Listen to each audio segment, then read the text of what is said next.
Hello दोस्तों, welcome back to Satya classes. मैं सत्यवीर सिंह। हमारा आज का जो टॉपिक है ये एक प्रैक्टिस सेट है जो मैंने खुद अपने हाथ से बनाया है और ये जीएस का है केवल, ठीक है ना। और इसमें काफ़ी इंपॉर्टेंट क्वेश्चन है, ये ध्यान रखना, काफ़ी इंपॉर्टेंट क्वेश्चन है और ये सब क्वेश्चन किसी न किसी एग्जाम में आए। और ये प्रैक्टिस सेट मैंने बनाया ना, ये आपका केवल यूपी पुलिस, दिल्ली पुलिस और यूपी पैट के लिए काफ़ी मतलब आपके लिए हेल्पफुल रहेगा। तो आपको एक प्रैक्टिस के तौर पर देखना है कि आपकी जीएस की तैयारी कैसी चल रही है और आपको कितना और तैयार करना है। उसमें वो क्वेश्चन है आपके, ठीक है ना, जो काफी इंपॉर्टेंट है और ये क्वेश्चन किसी न किसी एग्जाम में जरूर आए, ठीक है ना। तो इतना मैं आपको बता रहा हूँ। और अगर आपको ये वीडियो पसंद आए, लास्ट तक देखना, काफी इंपॉर्टेंट है, आप प्रैक्टिस सेट के तौर पर देख लो इसे, ठीक है ना, जीएस का है। और अगर आपको वीडियो पसंद आए ना तो लाइक जरूर कर देना, जो नए लोग हैं ना चैनल को सब्सक्राइब कर देना, ठीक है ना। और बाकी अगर अच्छा लगे तो दोस्तों के पास भी इसे शेयर कर देना। चलो ठीक है, तो शुरुआत करते हैं हम पहले क्वेश्चन से। तो प्रत्येक में केवल दो ही ऑप्शन, ये काफी इंपॉर्टेंट है आपके लिए, चार ऑप्शन नहीं है, केवल दो ही ऑप्शन है, ठीक है ना। तो ठीक है, शुरुआत करते हैं पहले क्वेश्चन से। भारत में प्रतिवर्ष 29 जून को राष्ट्रीय सांख्यिकी दिवस किसके जन्म दिवस के उपलक्ष्य में मनाया जाता है? पहला है आरसी देसाई, दूसरा है पीसी महालनोबिस। तो इसका आंसर क्या हो जाएगा? तो इसका आंसर हो जाएगा पीसी महालनोबिस, ठीक है ना। तो पीसी महालनोबिस जो है, इनका जन्मदिन मनाया जाता है 29 जून को, जिस दिन राष्ट्रीय सांख्यिकी दिवस मनाया जाता है, ठीक है। अगला क्वेश्चन है, अर्थव्यवस्था के निवेश में वृद्धि के लिए कौन सा कदम सहायक होता है? ठीक है, पहला है ब्याज दरों में कटौती या ब्याज दरों में वृद्धि। तो इसका सही आंसर हो जाएगा आपका ब्याज दरों में वृद्धि, ठीक है ना। अगला क्वेश्चन है, भारतीय रिजर्व बैंक के आरक्षित विदेशी मुद्रा कोष कितने अरब डॉलर जो है, ये सॉरी ये लिखा हुआ है पार, ठीक है, पार बिंदु जुलाई 2023 में पार कर गया, ठीक है। तो इसका आंसर आपका 500 अरब डॉलर या 600 अरब डॉलर। तो इसका सही आंसर हो जाएगा आपका 600 अरब डॉलर। तो जुलाई 2023 तक जो है लगभग आपका 609 अरब डॉलर जो था, इसे पार कर गया था, ठीक है। तो ये ध्यान रखना, कितना कर गया था? 609 अरब डॉलर। तो ये पॉइंट ध्यान रखना है। अगला क्वेश्चन है, रिजर्व बैंक के पास आरक्षित विदेशी मुद्रा कोष में कितना भाग सर्वाधिक होता है? मतलब विदेशी मुद्रा कोष में किसका भाग सर्वाधिक होता है? पहला है विदेशी मुद्रा परिसंपत्तियों का या स्वर्ण मुद्रा का। तो इसका आंसर हो जाएगा आपका विदेशी मुद्रा परिसंपत्तियों का, ठीक है। एक चेक करना कि आपका नॉलेज कितनी है, इकोनॉमी क्वेश्चन है, मैंने हर चीज से आपके क्वेश्चन रखे हैं इसमें। सार्वजनिक क्षेत्र की हिंदुस्तान एरोनॉटिक्स लिमिटेड ने देश के बाहर अपना पहला क्षेत्रीय विपणन कार्यालय कहाँ खोला है? तो सिंगापुर या कुआलालंपुर। तो इसका आंसर हो जाएगा आपका कुआलालंपुर। ये आपका करंट का क्वेश्चन है, 1 महीने पहले का, ठीक है ना। तो हिंदुस्तान एरोनॉटिक्स लिमिटेड ने कुआलालंपुर जो आपका मलेशिया में है, वहां पर आपका पहला क्षेत्रीय कार्यालय खोला था, ठीक है ना। चलो अगला क्वेश्चन देखते हैं। भारत के आईआईटी का पहला कैंपस भारत के बाहर कहाँ खोला गया? सॉरी खोला गया, थोड़ा टाइपिंग की तो मिस्टेक थोड़ी बहुत रहेगी इसमें, ठीक है ना। तो जंजीबार है, कुआलालंपुर है। तो इसका सही आंसर हो जाएगा पर जंजीबार। तो पहला जंजीबार में खोला गया है और दूसरा जो है वो अबू धाबी यूएई में खोला गया, ठीक है ना। अगला क्वेश्चन है, भारत के उपभोक्ता मूल्य सूचकांक का आधार वर्ष क्या होता है? ये क्वेश्चन मैंने कई बार पेपर में देखा है। तो 2010 या 2012। तो इसका सही आंसर क्या होगा? 2012, ठीक है। अगला क्वेश्चन है, कैलाश मानसरोवर तक मार्ग किस दर्रे से होके गुजरता है? तो लिपुलेख दर्रा या रोहतांग दर्रा। तो इसका आंसर क्या होगा? लिपुलेख दर्रा। ये क्वेश्चन भी कई बार एग्जाम में आया, ध्यान रख, कई बार आया, कई पेपरों में आया ये, ठीक है ना। तो लिपुलेख दर्रा कहां पर है आपका? ये उत्तराखंड में है। और रोहतांग दर्रा कहां पर है? ये आपका हिमाचल प्रदेश में, ठीक है ना। चलो अगला क्वेश्चन देखते हैं। ध्रुवों पर क्रमागत देशांतरों के बीच की दूरी कितनी होती है? 0 किलोमीटर या 20 किलोमीटर। तो तुम्हें ये पता होना चाहिए कि ध्रुव पर जाके देशांतर रेखाएं जो है एक दूसरे को काट देती है, तो इनके बीच की दूरी 0 हो जाती है, ठीक है ना, 0 हो जाती है, ध्यान रखना। अगला क्वेश्चन है, स्मोक एंड असेज पुस्तक किसने लिखी है? रस्किन बॉन्ड या अमिताभ घोष। तो इसका आंसर क्या हो जाएगा? अमिताभ घोष। तो अमिताभ घोष ने लिखी है। अगला क्वेश्चन है, यूरोप के किस देश ने प्रधानमंत्री मोदी को अपने सर्वोच्च नागरिक सम्मान से सम्मानित किया था? ब्रिटेन या फ्रांस। तो तुम्हें पता होगा, फ्रांस में गए थे, ये बेस्टल डे परेड जो हुई थी, तो वहां पर इनको सम्मानित किया गया था। तो फ्रांस इसका आंसर हो जाएगा। अगला क्वेश्चन है, सोलेनिन नामक रासायनिक पदार्थ किस में पाया जाता है? आलू में या गाजर में। तो ये किस में पाया जाता है? ये आलू में पाया जाता है। आलू का जो हरा रंग होता है वो सी कार्ड हो जाता है, ठीक है। दूसरा क्वेश्चन है आपका, कैरिकजेंथिन नामक रासायनिक पदार्थ पाया जाता है टमाटर में या पपीते में। तो इसका आंसर क्या होगा? इसका आंसर हो जाएगा आपका पपीते में। काफी इंटरेस्टिंग क्वेश्चन है, ध्यान रखना, काफी इंपॉर्टेंट है और ये सारे के सारे इंपॉर्टेंट क्वेश्चन है, ठीक है ना। तो बस आपको ये लगाने हैं, एक प्रैक्टिस के तौर पर देखना है कि आपकी जीएस लगभग कितनी सही है। निम्न में से किस राज्य में लोकसभा सीटें 48 हैं? तो महाराष्ट्र या कर्नाटक। तो इसका आंसर क्या हो जाएगा? महाराष्ट्र में जो है लोकसभा सीटें कितनी है? 48 हैं। राज्यसभा कितनी है? 19 सीटें हैं। विधान परिषद की कितनी सीटें हैं? 78 में। और विधानसभा की कितनी है? तो 288 सीटें हैं। ये महाराष्ट्र में है, ठीक है ना, ध्यान रखना। चलो अगला क्वेश्चन देखते हैं। सरहुल पर्व कहाँ मनाया जाता है? तो छत्तीसगढ़ या झारखंड? तो इसका जो आंसर होगा वो आपका क्या हो जाएगा? सरहुल पर्व। ये काफी इंपॉर्टेंट पर्व है और ये झारखंड में मनाया जाता है, ठीक है, झारखंड में सरहुल पर्व मनाया जाता है। और उसके अलावा झारखंड में जो है ना एक अखेन यात्रा भी मनाया जाता है, ध्यान रखना कौन सा है? अखेन यात्रा, ठीक है। तो अखेन यात्रा जो पर्व है ना ये भी आपका मनाया जाता है, ये भी ध्यान रखना। अब शायद इसका मुझे बॉल पेन आपका क्या करें, sorry sorry sorry sorry sorry sorry, एक मिनट, इसको मैं देख रहा था, ये थोड़ा वैसा हो जाता है पतला, चलो ठीक है देख लेंगे बाद में। तो ये झारखंड मनाया जाता है, ठीक है ना, ये ध्यान रखना। अखेन यात्रा भी मनाया जाता है, सरहुल भी मनाया जाता है, एक यहाँ पर करम फेस्टिवल भी मनाया जाता है ना, और एक श्रावणी मेला भी लगता है झारखंड में, तो काफी इंपॉर्टेंट है। और सरहुल यहाँ का एक नृत्य भी है, ये भी ध्यान रखना, ठीक है। अगला क्वेश्चन है, तमाशा लोक नृत्य किस राज्य का है, महाराष्ट्र या गुजरात? तो वैसे देखा जाए तो ये तमाशा नृत्य जो है ये महाराष्ट्र का है, ध्यान रखना, तमाशा है, लावड़ी है, लेकिन ये गुजरात में भी होते हैं, ध्यान रखना, ठीक है, लेकिन इसमें दोनों ऑप्शन है तो उसमें महाराष्ट्र सही हो जाएगा, ठीक है। अगला क्वेश्चन है, पेराम्बूर किस राज्य में है, कर्नाटक या तमिलनाडु? तो इसका सही आंसर क्या हो जाएगा? तमिलनाडु में है। अब पेराम्बूर क्यों फेमस है?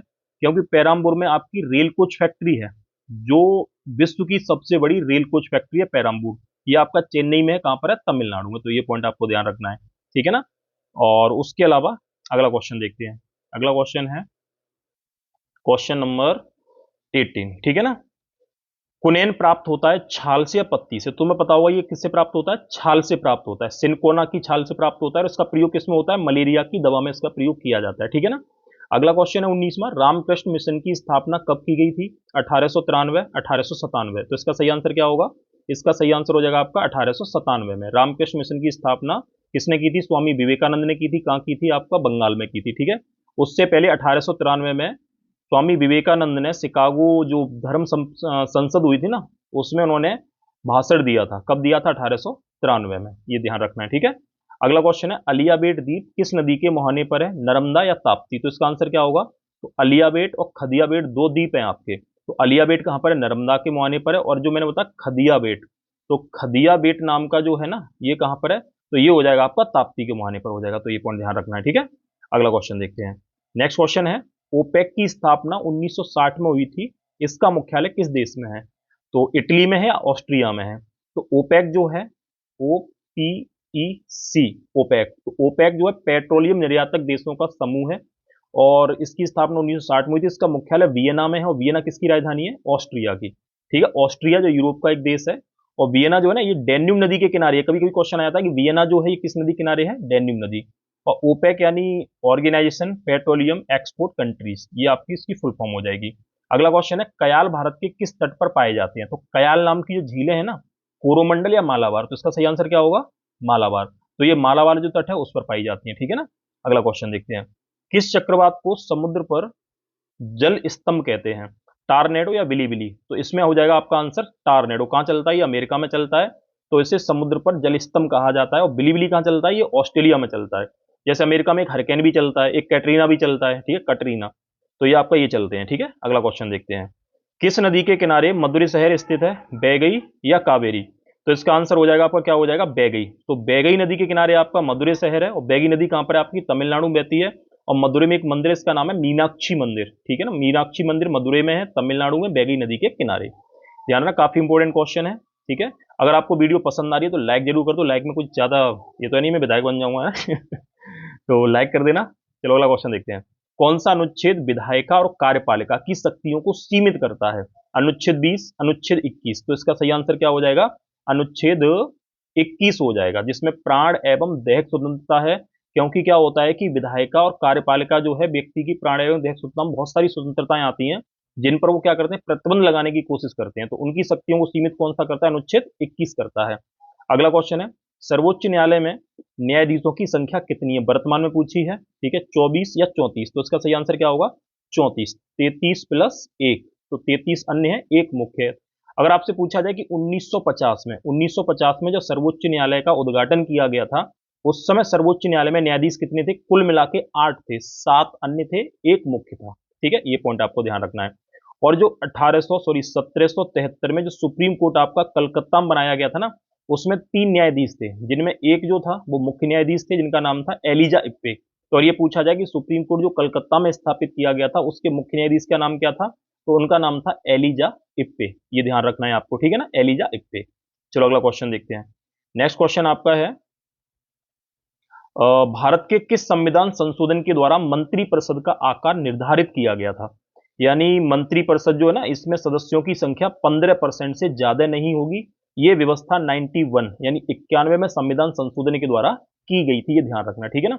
चाहे वो राज्य का मंत्रिपरिषद हो चाहे केंद्र का मंत्रिपरिषद हो, 15% से अधिक नहीं होगी। हाँ, दिल्ली एक अपवाद है जहां पर केवल आपका 10% है, तो उसे छोड़ देना, बाकी आपका सेम है, ठीक है। अगला क्वेश्चन देखते हैं, राज्यपाल का कार्यकाल कितना होता है, तो 5 वर्ष या 6 वर्ष। तो राज्यपाल का जो कार्यकाल है ना वो 5 वर्ष होता है, ठीक है। बाकी राज्यपाल का कार्यकाल है जो ना वो राष्ट्रपति की इच्छा पर निर्भर करता है, लेकिन एग्जाम में पूछा जाएगा तो 5 साल होगा। बाकी राज्यपाल, राष्ट्रपति चाहे तो उसे समय से पहले भी हटा सकता है और 5 वर्ष से अधिक भी किसी राज्य में रख सकता है, ठीक है ना। अगला क्वेश्चन है, यक्षगान किस राज्य का लोक नृत्य है। ये काफी फेमस है, केरल या कर्नाटक। तो इसका सही आंसर क्या हो जाएगा आपका, ये पता ही होगा आपको, कर्नाटक। तो यक्षगान जो है कर्नाटक का एक लोक नृत्य है और यक्षगान की जो शुरुआत हुई थी ये विजयनगर साम्राज्य में हुई थी। और एक कमेंट करके आपको मुझे बताना है जिससे पता चल जाए कि हाँ आप इस पेपर को देख रहे थे, ठीक है ना। ये बताओ मुझे कि कर्नाटक संगीत का पिता किसे कहा जाता है। काफी मोस्ट इंपोर्टेंट क्वेश्चन है, मैंने कई बार ये पेपर में देखा है, ठीक है। कौन सा, कर्नाटक संगीत का पिता किसे कहा जाता है, ठीक है। इसका आंसर आपको कमेंट में मुझे देके बताना है, ठीक है। अगला क्वेश्चन है 30 है, पहले क्षेत्रीय ग्रामीण बैंक का नाम क्या था। जो पहला क्षेत्रीय ग्रामीण बैंक जो बनाया गया था उसका नाम क्या था, प्रथमा बैंक या कुटीर बैंक। तो इसका आंसर हो जाएगा आपका, क्या हो जाएगा, प्रथमा बैंक। तो आपको बता दूं कि जो क्षेत्रीय ग्रामीण जो बैंकें बनाई गई थी ना, ये 1975 में बनाई गई थी। तो 1975 में क्षेत्रीय ग्रामीण बैंकों का गठन किया गया था, ठीक है। बाद में एक शायद बंद भी कर दिया गया था, ठीक है ना, डेट मुझे कंफर्म ध्यान नहीं आ रही है। और वर्तमान में अगर पूछा जाए कितनी क्षेत्रीय ग्रामीण बैंक हैं, तो 43। ये क्वेश्चन एग्जाम में पूछा गया है कि वर्तमान में कितनी क्षेत्रीय ग्रामीण बैंकें हैं, 43 हैं। और अगर ये पूछा जाए किन राज्यों में ग्रामीण बैंकें नहीं पाई जाती, तो 2 राज्य ऐसे हैं, एक तो गोवा है, ये क्वेश्चन भी कई बार मैंने पेपर में देखा है, और दूसरा कौन सा है, सिक्किम। तो सिक्किम और गोवा 2 ऐसे राज्य हैं जहां पर आपका ग्रामीण बैंक नहीं पाई जाती है। कुल मिला के वर्तमान में कितनी ग्रामीण बैंक है, 43 है। ये पॉइंट आपको ध्यान रखना है, ठीक है, 43। अगला क्वेश्चन देखते हैं, भारत में रेल बजट को किस वर्ष आम बजट के साथ मिला दिया गया था, ठीक है। रेल बजट और आम बजट दोनों अलग अलग पेश किए जाते थे, लेकिन किस वर्ष इन दोनों को मिक्स कर दिया गया था। काफी इंपॉर्टेंट क्वेश्चन है, 2017 या 2019। तो इसका सही आंसर क्या होगा, शायद आपको पता होगा, 2019, सॉरी 2017। तो 2017 में रेल बजट और आम बजट ये दोनों आपस में मिला दिए गए थे, ठीक है। अगला क्वेश्चन देखते हैं, भारत में गरीबी का आकलन कौन करता है, आरबीआई या नीति आयोग। तो गरीबी का जो आकलन है ना वो कौन करेगा, वो नीति आयोग करेगा, ठीक है ना। और नीति आयोग का जो सूचकांक आया था उसमें सबसे गरीब राज्य कौन सा था, वो था आपका बिहार, ठीक है। और सबसे कम गरीब कौन सा था, तो वो था आपका केरल। तो केरल सबसे कम गरीब था और बिहार सबसे ज्यादा गरीब राज्य था, ठीक है, ये ध्यान रखना है। और विश्व स्तर पर गरीबी का आकलन कौन करता है, तो वो करता है आपका यूएनडीपी, यूएनडीपी, ठीक है। यूएनडीपी जो है ये गरीबी का आकलन जारी करता है, उसके अलावा ये जो है मानव विकास सूचकांक भी जारी करता है, ठीक है, ये ध्यान रखना है आपको।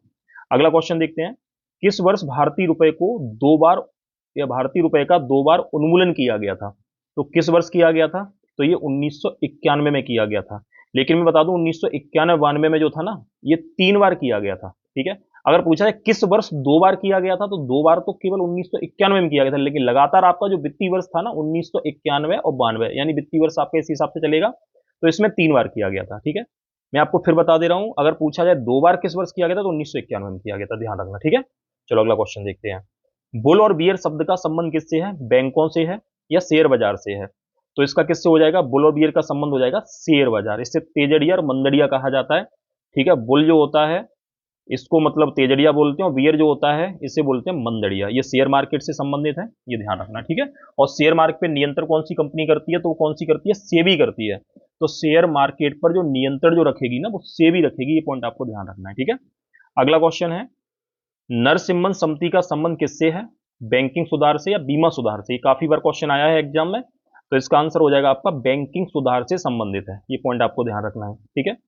36 क्वेश्चन है, सुरेश तेंदुलकर समिति का संबंध है गरीबी से या बेरोजगारी से। तो इसका सही आंसर क्या हो जाएगा, गरीबी से हो जाएगा। तो सुरेश तेंदुलकर समिति का संबंध किससे हो जाएगा, आपका गरीबी से हो जाएगा। ये क्वेश्चन भी आपका पूछा गया है। भारत में पहली बार बजट कब पेश किया गया था, ध्यान रखना। भारत में पहली बार जो बजट आया था ना, ये 1860 में आया था। ठीक है, पहली बार बजट कब आया था, 1860 में आया था। ये क्वेश्चन आया है, ध्यान रखना। ठीक है, अगला क्वेश्चन है, भारत रुपए का अब तक कितनी बार अवमूल्यन कर चुका है, यानी भारत जो है अब तक कितनी बार जो है रुपए का अवमूल्यन कर चुका है। इसका आपका ऑप्शन कहां गया, ये रहा, 4 बार या 3 बार। तो इसका आंसर आपका क्या हो जाएगा, इसका आंसर हो जाएगा आपका 3 बार। तो 3 बार जो है उन्मूलन हो चुका है। ठीक है, तो अवमूल्यन, अवमूल्यन क्या होता है, अवमूल्यन ये होता है कि जानबूझकर अपनी मुद्रा जो है विदेशी मुद्रा के मुकाबले उसकी वैल्यू कम कर देना। ठीक है, ध्यान रखना।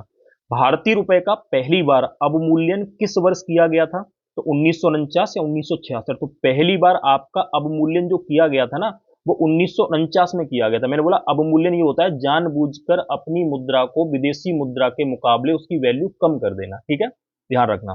तो कुल कितनी बार हुआ है, 3 बार। तो पहली बार 1949 में हुआ था, दूसरी बार 1966 में हुआ था, और तीसरी बार 1991 में हुआ था। तो 3 बार हुआ। तो तीनों डेट ध्यान रखना, 1949 में पहली बार, 1966 में दूसरी बार, और 1991 में 3 बार। और 1991 में भी एक बार में मतलब कितनी बार हुआ था, 2 बार हुआ था। ठीक है, चलो अगला क्वेश्चन देखते हैं। हाँ, इस वक्त तुम्हें डाउट लग रहा हो तो कितनी बार हुआ है, तो 3 बार हुआ है, 49, 91 और 66। ठीक है, अगला क्वेश्चन देखते हैं। नेक्स्ट क्वेश्चन है, अगर आपकी समझ में कुछ ना आ रहा हो ना, कमेंट कर देना। ठीक है, सिडबी का मुख्यालय कहां पर है, इसकी स्थापना 1990 में हुई थी। तो मुंबई या लखनऊ, ये क्वेश्चन भी कई बार एग्जाम पूछा गया, तो इसका आपका हो जाएगा आंसर लखनऊ में। तो सिडबी की स्थापना मुख्यालय आपका कहां पर है, लखनऊ में है। चलो अगला क्वेश्चन देखते हैं। रेल बजट पहली बार आम बजट से अलग कब किया गया था, 1919 में या 1924 में। तो रेल बजट जो था पहली बार आम बजट से अलग किया गया था 1924 में। इससे पहले मैंने बोला था कि दोनों को कब मिला दिया गया, 2017 में। तो 2017 में ये दोनों को मिला दिया गया। अब एक 1919 की डेट और आ जाती है। 1919 का जो अधिनियम था ना, जिसको बोला जाता है मांटेग्यू चेम्सफोर्ड सुधार, तो इससे संबंधित क्वेश्चन आता है कि किस अधिनियम के द्वारा राज्य के बजट को केंद्रीय बजट से अलग कर दिया गया था। तो यह था 1919 का अधिनियम। इसके द्वारा राज्य के बजट को केंद्रीय बजट से अलग कर दिया गया था। तो ये ध्यान रखना, ठीक है ना। काफी इंपॉर्टेंट फैक्ट है, ध्यान रखना। एग्जाम में कई बार आए पेपर में। अगर वीडियो अगर पसंद आ रही ना, तो उसे लाइक जरूर कर दो, अपने दोस्तों के पास शेयर जरूर कर देना। ठीक है ना, चलो अगला क्वेश्चन देखते हैं। विधानसभा सीटों की अधिकतम संख्या है 500 या 550। तो विधानसभा सीटें पूछी हैं, तो विधानसभा सीटों की अधिकतम संख्या कितनी है, 500 निर्धारित है। ठीक है ना, और लोकसभा सीटों की जो है वो अधिकतम कितनी होती है, 552 है। कब तक है, 2026 तक। इसमें किसी प्रकार का कोई परिवर्तन नहीं होगा, ये ध्यान रखना है। अब लोकसभा सीटों की न्यूनतम संख्या तो कुछ नहीं होती, ठीक है, अधिकतम तो है, लेकिन विधानसभा सीटों की न्यूनतम संख्या कितनी होती है, 60 होती है। ठीक है ना, ये ध्यान रखना है। और विधान परिषद जो सीटें होती हैं, विधान परिषद सीटें जो हैं, इनकी अधिकतम संख्या विधानसभा का 1/3 और न्यूनतम संख्या कितनी होती है, 40 होती है। किसकी, विधान परिषद की। ठीक है, अगला क्वेश्चन देखते हैं। थियोसॉफिकल सोसाइटी का मुख्यालय भारत में कहां था, धनबाद या अड़यार। तो थियोसॉफिकल सोसाइटी की स्थापना जो थी, ये 1875 में अमेरिका में हुई थी। मैडम ब्लात्वस्की और कर्नल नील ऑलकट ने की थी। ठीक है ना, न्यूयॉर्क में। बाद में इसका मुख्यालय जो था चेन्नई के अड़यार में खोला गया था। कहां खोला गया था, चेन्नई के अड़यार में। और यहीं पर एनी बेसेंट को इसका चेयरमैन मिला के भेजा गया था, एनी बेसेंट। तो एनी बेसेंट को यहां भेजा गया था, ये आयरिश महिला थी। ठीक है, इनका ध्यान रखना है आपको। चलो अगला क्वेश्चन देखते हैं। तो ये कहां पर है आपका, अड़यार, चेन्नई में। ठीक है, भारत में पहली सूती मिल 1818 में कहां स्थापित की गई थी, मुंबई में या कोलकाता में। तो इसका आंसर क्या हो जाएगा, 1818 में पहली जो सूती मिल बनाई गई थी वो कोलकाता में बनाई गई थी। ध्यान रखना, क्वेश्चन इंपॉर्टेंट है। कभी कभी आपको मुंबई डाउट हो जाता है, लेकिन बता दूं आधुनिक सूती मिल अगर यहां होता, पहली आधुनिक सूती मिल जो बनाई गई थी वो मुंबई में 1854 में बनाई गई थी। ठीक है ना, तो वो आपकी 1854 में बनाई गई थी। ये पॉइंट आपको ध्यान रखना है। अगला क्वेश्चन है, मेरापी ज्वालामुखी किस देश में है, इंडोनेशिया या कोलंबिया। तो मेरापी नाम का ज्वालामुखी आपका इंडोनेशिया में है। इंडोनेशिया में एक सबसे फेमस है क्राकातोआ। ठीक है, सबसे फेमस कौन सा है, क्राकातोआ है। यहीं पर एक आपका सिनाबंग है या सिनाबुंग है। ठीक है, तो मेरापी है, सिनाबुंग है, क्राकातोआ है। ठीक है ना, ये सभी ज्वालामुखी कहां पड़ते हैं, आपके इंडोनेशिया में पड़ते हैं, ध्यान रखना आपको। अगला क्वेश्चन देखते हैं। Sister Nivedita, sorry sister Nivedita के एक मिनट, सिस्टर निवेदिता किसके साथ भारत आई थी, तो विनोबा भावे के साथ या स्वामी विवेकानंद के साथ। तो इसका आंसर क्या हो जाएगा, स्वामी विवेकानंद के साथ। तो स्वामी विवेकानंद के साथ कौन आई थी भारत, सिस्टर निवेदिता। और आचार्य विनोबा भावे जो थे, इन्होंने महाराष्ट्र के पवनार में अपना एक आश्रम बनाया था और ये पहले व्यक्तिगत सत्याग्रही थे। यानी महात्मा गांधी ने 1940 में व्यक्तिगत सत्याग्रह आरंभ किया था। इसे दिल्ली चलो आंदोलन भी कहा जाता है। क्या कहा जाता है? दिल्ली चलो आंदोलन भी कहा जाता है। ठीक है, ये भी पॉइंट ध्यान रखना है। चलो अगला पॉइंट देखते हैं। और हाँ, जो आचार्य विनोबा भावे जो थे ना, इन्होंने भूदान आंदोलन भी चलाया था। ये ध्यान रखना, भूदान आंदोलन भी जो किसने चलाया था? आचार्य विनोबा भावे ने चलाया था। ठीक है, बांग्ला फेस्टिवल कहाँ मनाया जाता है? पश्चिम बंगाल या मेघालय? क्वेश्चन आपका आया है, ध्यान रखना। ठीक है ना, तो बांग्ला फेस्टिवल जो है ये कहाँ मनाया जाता है? ये मेघालय मनाया जाता है। ठीक है, मेघालय में एक फेस्टिवल हो रहा है, इसका नाम है नामक्रेम। तो नामक्रेम नाम का फेस्टिवल भी मेघालय में है, बांग्ला नाम का फेस्टिवल भी मेघालय में है। और यहाँ पर एक फेस्टिवल हो रहा है जिसका नाम है चेरी ब्लॉसम। तो चेरी ब्लॉसम नाम का जो फेस्टिवल है ना, ये भी आपका मेघालय राज्य में मनाया जाता है। ये पॉइंट आपको ध्यान रखना है। और मेघालय में एक पठार और फेमस है, इसका नाम है कार्बी एलोंग का पठार। ठीक है, कार्बी एलोंग का पठार, ये कहां पर है? मेघालय। और हाँ, मेघालय में एक पॉइंट और ध्यान रखना, जब बात आई गई है तो मेघालय में एक नदी बहती है, इसका नाम है उमन गोट। ठीक है, अगर मेरी स्पीड ज्यादा हो तो मुझे बता देना, तो अगली वीडियो में थोड़ी मैं कम कर दूंगा। ठीक है, उमन गोट नाम की जो नदी है ना, ये भारत की सबसे स्वच्छ नदी है। कहां बहती है? ये मेघालय में बहती है। ठीक है, ये पॉइंट आपको ध्यान रखना है। अगला क्वेश्चन है, निम्नलिखित युद्ध अभ्यास भारत किन देशों के साथ करता है? तो इसके आपको केवल आंसर पता हो तो सही है, नहीं तो मैं इसमें लिख दे रहा हूं। तो दस्तलिक नाम का जो युद्ध अभ्यास है ना, भारत किसके साथ करता है? तो ये करता है आपका उज्बेकिस्तान के साथ। ठीक है, उज्बेकिस्तान। तो अगर ये पूछा जाए कि दस्तलिक नाम का युद्ध अभ्यास किसके साथ करता है? उज्बेकिस्तान के साथ करता है, ध्यान रखना। ठीक है, सूर्य किरण नाम का युद्ध अभ्यास भारत किसके साथ करता है? ये तो पता ही होगा, बहुत सिंपल है, ये नेपाल के साथ करता है। ठीक है, एक युद्ध अभ्यास एग्जाम में पूछा जाता है तो ये नेपाल के साथ करता है। ठीक है, अगला क्वेश्चन है, संप्रीति नाम का युद्ध अभ्यास भारत किसके साथ करता है? तो संप्रीति करता है आपका बांग्लादेश के साथ। तो संप्रीति किसके साथ करता है? बांग्लादेश के साथ करता है, ये ध्यान रखना है। ठीक है, अगला क्वेश्चन है, जायद अल तलवार नाम का युद्ध अभ्यास भारत किसके साथ करता है? यूएई के साथ करता है। ठीक है, हैंड इन हैंड जो करता है किसके साथ करता है? चीन के साथ करता है। ठीक है, कोंकण नाम का किसके साथ करता है? ब्रिटेन के साथ करता है। तो कोंकण नाम का जो युद्ध अभ्यास है ना, ये ब्रिटेन के साथ हो जाएगा, हैंड इन हैंड चीन के साथ हो जाएगा, जायद अल तलवार यूएई के साथ हो जाएगा, संप्रीति बांग्लादेश के साथ हो जाएगा। ठीक है, अगला क्वेश्चन देखते हैं, धर्म गार्जियन युद्ध अभ्यास जो है ना भारत किसके साथ करता है? तो ये करता है आपका जापान के साथ। तो धर्म गार्जियन नाम का युद्ध अभ्यास जापान के साथ करता है। और कोप नाम का जो है वो यूएसए के साथ करता है। ठीक है, युद्ध अभ्यास है, ये काफी इंपॉर्टेंट है, जो पूछे जाते हैं। समुद्र शक्ति नाम का जो युद्ध अभ्यास है ना, ये भारत करता है इंडोनेशिया के साथ। एक गरुड़ शक्ति नाम से है और एक समुद्र शक्ति नाम से, ध्यान रखना, इंडोनेशिया।